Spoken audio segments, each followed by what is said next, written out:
Thank you सभापति जी, आपने मुझे फाइनेंस बिल पे बोलने का मौका दिया है।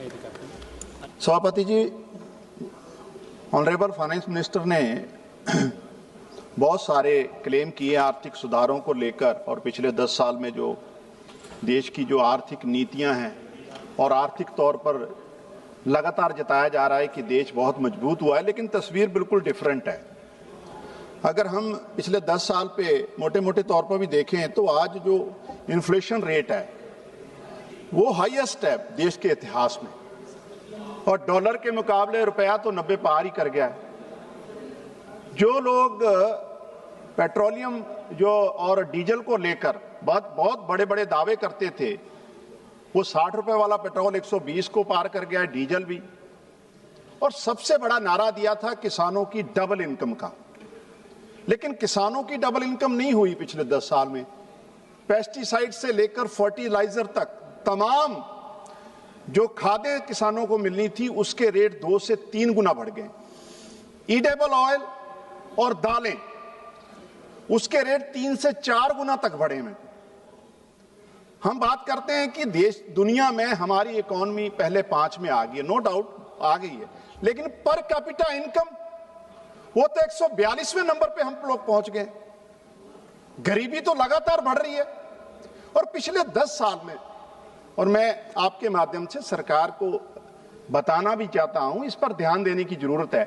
किसान जो है 60% आबादी को एम्प्लॉयमेंट भी देता है, रोजी रोटी का साधन भी बनता है, चाहे मजदूर के माध्यम से चाहे किसान के माध्यम से। लेकिन 16 लाख करोड़ से ऊपर का कर्जा एनपीए के नाम पर कारपोरेट का माफ किया गया है, और किसान मिनिमम सपोर्ट प्राइस के लिए जद्दोजहद कर रहा है। जो नौजवान देश की सेवा करने के लिए हर रोज सुबह 4 बजे सड़कों पे दौड़ते थे कि फौज में भर्ती होंगे, अग्निवीर के नाम पर उनको बेरोजगार कर दिया और वो गैंगस्टर बन रहे हैं वही नौजवान। और सबसे ज्यादा मैं देखता था जब हम पंजाब से दिल्ली आते, हरियाणा की सड़कों के नौजवान रनिंग करते तो सुबह 4 बजे। आज सबसे बड़ी गैंगस्टर की पनीरी जो है नर्सरी, वो हरियाणा बन गया। तो मुझे लगता है सरकार को अपनी आर्थिक नीति के साथ साथ, अच्छा अभी यूएस और ट्रेड डील की बात हुई और पिछले दिनों चर्चा भी हुई, हालांकि कोई बहुत बड़ी स्पष्टीकरण सरकार की तरफ से आया नहीं है। लेकिन जो डेयरी प्रोडक्ट किसान हैं हमारे, और खासकर जो एप्पल हिमाचल और जम्मू कश्मीर में होता है, जो मक्का पैदा करते हैं, तमाम जो वो हमारे किसान, उनकी रोजी रोटी पे बहुत बड़ा खतरा मंडरा रहा है। हम 90% हमारा डेयरी प्रोडक्ट खुद पैदा कर सकते हैं, हमारे में पोटेंशियल है, लेकिन बजट में जो एग्रीकल्चर इंस्टीट्यूशंस, रिसर्च इंस्टीट्यूशन पे पैसा खर्च होना चाहिए तो वो तो उधर तो ध्यान ही नहीं है किसी का। मेरा सरकार से आग्रह आपके माध्यम से, पंजाब का 30% कंट्रीब्यूशन है हमारे जो अनाज भंडार है, लेकिन पिछले 3 साल से रूरल डेवलपमेंट फंड के लिए हम जद्दोजहद कर रहे हैं। पंजाब जो 30% अनाज भंडार भरता है, उसका rural development fund 8,500 crore honourable prime minister क्यों नहीं देना चाहते। और इससे भी बड़ी बात, मुंबई और कराची का व्यापार हो रहा है, मैंने देखा कि 16,000 करोड़ से ज्यादा का व्यापार हो रहा है। जो अमृतसर और लाहौर का व्यापार सिर्फ पंजाब नहीं, हिमाचल, जम्मू कश्मीर, वेस्टर्न यूपी और राजस्थान, हरियाणा तक इनके किसानों की खुशहाली ला सकता है, तो वो बाघा बॉर्डर का व्यापार क्यों बंद है पिछले 5 साल से?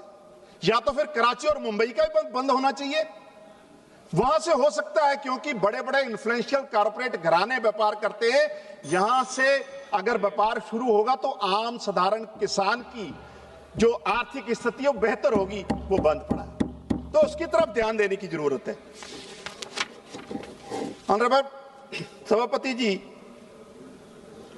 ओल्ड पेंशन स्कीम से लेकर तमाम जो सोशल, जो आदमी को आफ्टर रिटायरमेंट सिक्योर करती हैं, उनकी बच्चों की फ्यूचर को बेहतर बनाने में कंट्रीब्यूट कर सकती हैं, ओल्ड पेंशन स्कीम को शुरू करने में अभी तक एक स्टेप सरकार ने नहीं लिया। लगातार कर्जे का बोझ देश पे बढ़ता जा रहा है, लेकिन जो आम साधारण गरीब और जो रिटायर्ड एम्प्लॉई है उसकी ओल्ड पेंशन स्कीम क्यों नहीं शुरू की जा रही? उसका प्रावधान क्यों नहीं है बजट में? क्या सरकार को इस पे जवाब नहीं देना चाहिए?